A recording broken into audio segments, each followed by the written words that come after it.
Taanis Daf Ches, how's everybody doing? We learned yesterday that in Megillah's Taanis is brought down that there is a special yontif from Rosh Chodesh Nisan till the 8th of Nisan to commemorate the big win that Chachamim had over the Tzdukim when it came to the halacha of carbon tamid. Can you purchase the carbon tamid from the individual's money and not from the communal funds? Now, the day right before Rosh Chodesh Nisan is also a day that's Asur in Taanis and Asur in Hesped. The question is that Chav Ches Adar is a yontif. We're going to explain why. But since it's a yontif, according to Rabbi Yossi, the day right afterwards, which is Chav Tes, and that's the day we're talking about, should be Asur in Hesped and Taanis anyway. Forget about Rosh Chodesh. What is the big yontif? The yontif is that just like today, Hanukkah, the Romans also wanted to be mevatel Shabbos, Mila, and Torah. And Chachamim went to one of these noble women, and she gave them an idea. She said, why don't you protest at night? And they sat there and they screamed. They said, we have the same father, Yitzchak, we have the same mother, Rivka. Why do you pick on us? And they mevatel the Gzera. So they made Chav Ches Adar a big yontif. So again, the question is, if it's such a big yontif, then the day Chav Tes should be Asur anyways. So we have a number of answers. Rav Ashi says that it's coming to say that since it's sandwiched between Chav Ches and Rosh Chodesh, then you can't give a hesped. Otherwise, you would be mutter. Another pshat is that we're concerned that Chav Ches is not going to be a yontif any longer. If some calamity happens, some gzeir ra happens, we'll get rid of that yontif, and therefore Chav Tes will be Asur because of Rosh Chodesh and not because of Chav Ches.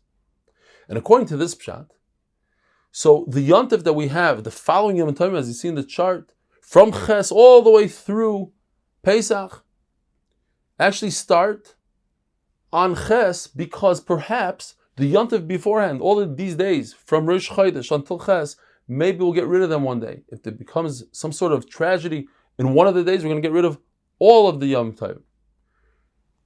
But the Ches will still be Asur and Hesped because of the second yontif of Shavuos, figuring out when Shavuos is. Rav Paskin, like Rabbi Yossi, that a day that you cannot be maspid, we tack on one day before and one day after, it's also Asur. Rabbi Yochanan says no. Whether it's a day that you give a hesped, or a day that you can't give a hesped, or a day that you can't fast, you cannot fast the day before, and you can't give a hesped the day before, but the day after is mutter. And Shmuel has a third sheet that he found, Reb Shimon Gamliel, who darshans the word behind twice, to say that it's only that day alone that is Asur and a Hesped and a Taanis, but before and after are mutter. When it comes to Hesped and Taanis, on the 14th of Adar, 15th of Adar, those are the days that we lay in the Megillah, and Yerushalayim they lay in the Megillah, you're Asur b'Hesped and Taanis, everybody. On the 13th of Adar, it's a yontif. It's called the yontif in Nikanar. Nikanar was a bad guy. The Chashmonaim caught him. He always used to proclaim he's going to destroy Yerushalayim. When they finally caught him, they chopped off his thumbs and his toes, and they hung them with Shai Yerushalayim. It became a big yontif. The 12th of Adar is also yontif, Triyanus, and that's the day, as Rashi brings the story, Lulinus and Papos, the two brothers, Klal Yisrael had a big problem on their hands. They were blaming Klal Yisrael for murdering the daughter of the king. And Lulinus and Papos stepped up and they took the blame even though it wasn't them. Rashi says, nobody can stand in their mechitza in Gan Eden. Tremendous tzaddikim.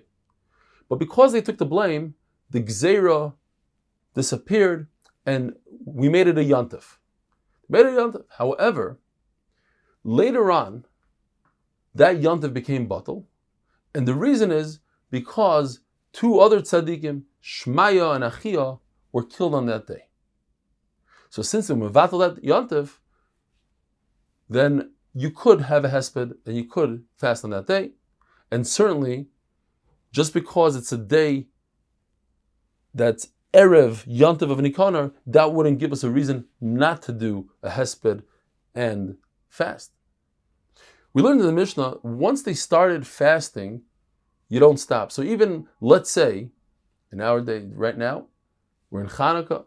So if they started fasting a week ago, and we come into Hanukkah, you continue the fast even though it's Hanukkah. Let's say. So the machlokes is how many fasts beforehand? Is it 1 or 3? The halacha is that once we start fasting, you finish up the fast completely on Chanukah and Purim, and Tisha B'Av that falls out on Erev Shabbos, and Rosh Chodesh, says Tosfos, and with that, we finish Perek Seder Taniyos Ketzad. Mazel Tov. Have a wonderful day.